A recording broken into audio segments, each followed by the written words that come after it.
saya akan menjelaskan materi tentang akuntansi inflasi, model penilaian, dan penentuan laba.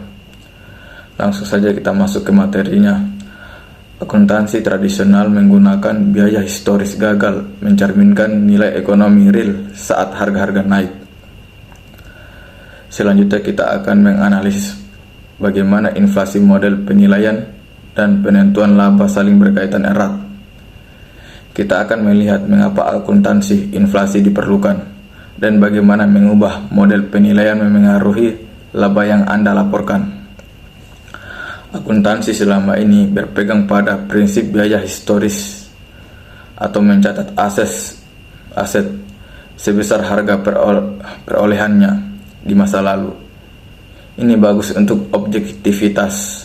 Namun, saat terjadi inflasi, nilai uang hari ini tidak sama dengan nilai uang 10 tahun lalu.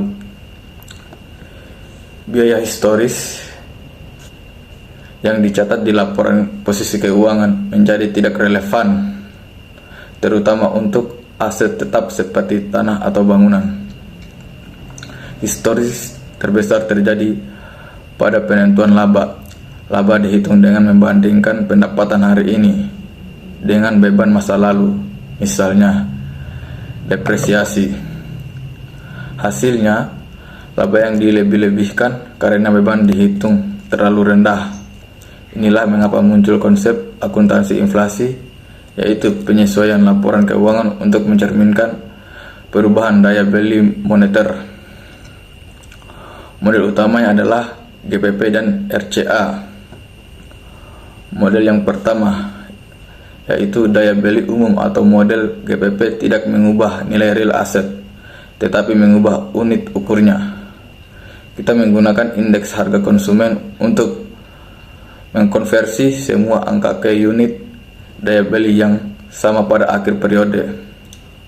Model yang kedua, yaitu biaya penggantian kini atau model RCA, lebih ekstrim. Model ini mengganti biaya historis saat aset biaya penggantian aset tersebut saat ini. Jadi, nilai aset di neraca mencerminkan nilai ekonomi sekarang. Meskipun secara teori akuntansi inflasi sangat logis, penerapannya sulit. Model RCA membutuhkan estimasi biaya penggantian yang mahal dan subjektif. Model GPP membutuhkan indeks harga yang kredibel. Saat ini standar akuntansi keuangan atau SAK di Indonesia dan IFRS global masih didominasi oleh biaya historis.